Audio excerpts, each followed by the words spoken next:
Hi, how are you? I'm okay. I'm here at mom and dad's house in El Paso. Yep, and I'm here in the car because I've got a sleeping kid in the back. And you were just telling me that if you stepped outside, we'd hear Us in El chainsaws. Paso, at mom and dad's house in El Paso. I've got a sleeping kid in the back. Because I've got a sleeping kid in the back. I think you're playing it. The live version. And you were just I'm telling me gonna- that if you stepped outside, Yes. we'd hear us in El Paso, at mom and dad's house in El Paso. Got a sleeping kid in the back. Okay, that's not good. I think you're playing it. Yes. The live version. Just a And minute. you were just I'm telling me gonna- that if you stepped outside, we'd hear us in El Paso, at mom and dad's house in El Paso.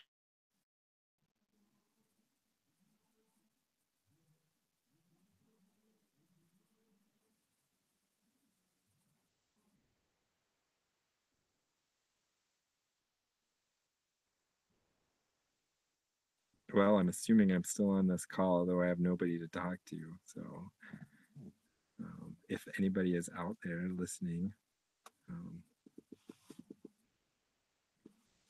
you can see my son back there. I think he's waking up. Poor guy. All right. You want to go inside? You want to get something to eat?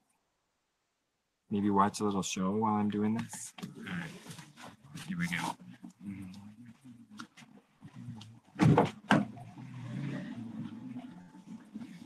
Hey, bud. All right. Here. Can you hold this for a second? Just hold this. There you go. I got to put your boots on. Actually, you know what? I don't have to put your boots on. All right. We're going to just take them right off. Oh, honey.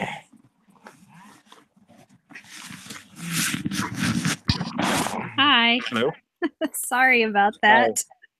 No worries. Can you see me? Yeah, but it's a little hot. I've got a little guy right here. Oh, Did you figure out what happened? no, but that's okay. Anyway, hey, Owen. Well, success. I'm just going on the way in. Success for our first Google Live event. Well, there's always going to be some little goofs. Yes. Are you recording then? Yes, this is broadcasting on our YouTube channel. Nothing like real life to get in the way of our cool, suave demeanor, right?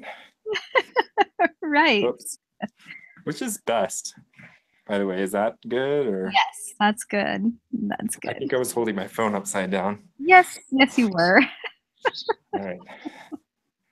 Okay, so I was going to ask you a question. Was not necessarily anticipating that you'd be holding your 2-year-old, Well, it's all right but he seems to be doing okay here. at the moment. So I was going to ask you, since I'm in El Paso, our hometown, and I also live in California, but El Paso has the best Mexican food on the face of the planet, hands down. California cannot compete. And I was just sort of curious about Maine, where you live. Well, Maine, it has a dearth of Mexican food restaurants that I would consider adequate. But I would have to say I would have agreed with you about the Mexican food in El Paso, except for when I was in Salt Lake City, there was one restaurant that I actually liked, Mexican food restaurant, that was better than any Mexican food restaurant in El Paso. Surprise, surprise. So I apologize to all my El Paso friends for stabbing them in the back. But the Red Iguana is the best Mexican food restaurant I've ever eaten at, and it's in Salt Lake City. That's sort of ironic. It is a little ironic, but it's Southern Mexican food, so it's a little bit different than what we'd get in El Paso. So if you don't, if you're dead set on saying that Northern Mexican food is the best Mexican food in the world, then El Paso definitely beats the Red Iguana. But the Red Iguana has a lot of more stuff from like Oaxaca and places like that. And the food is tremendously good and very different. Like you wouldn't necessarily recognize everything right off the bat. But anyways, so that's. So what do you do in Maine for like ethnic food? or Mexican food? I know you make your own tortillas. Yes, and that's partly because they're better, and mostly because no one isn't allergic to them then. So yes, you know, my problem with ethnic food here in Maine is not because there aren't great places. There are, but I'm the only one in my family who likes to eat them. So everybody else wants American food, and so I don't really go out that much. I'm sure there are some fabulous Mexican food restaurants here in Maine that I don't know about yet, and someday I'll get to know about them, but I'm not actively looking for it. So, yes. Yeah, mom. So it is ironic that it's like every move I've made has been to a place further from El Paso and less culturally Hispanic and or Mexican.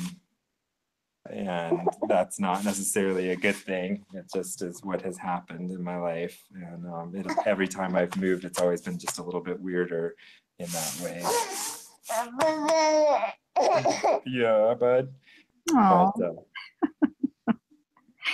Well, I remember a number of years ago, I was, like I like to cook Indian food, and Somali food is my favorite, and Mexican food, of course. Like Mexican food is my favorite, but Somali food is my favorite, African foods, and yeah. Can I get you something to eat, buddy, while we're talking? All right, you sit here. And maybe we'll say goodbye here in a minute. Can I get you some bread real quick? This is exactly how our typewriting things go, too. You want a what? If anybody watching this. A banana? No, what did you want? A what?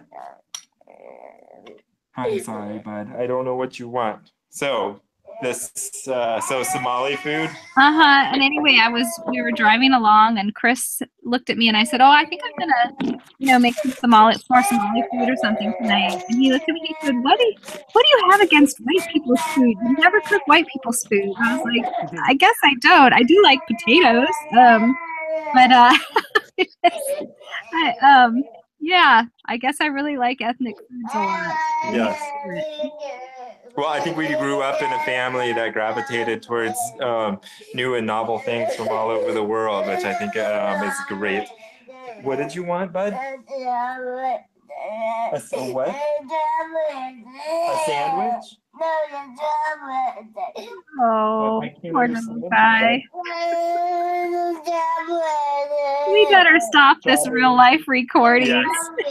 All right, we'll talk to you later. Soon. Okay, bye-bye.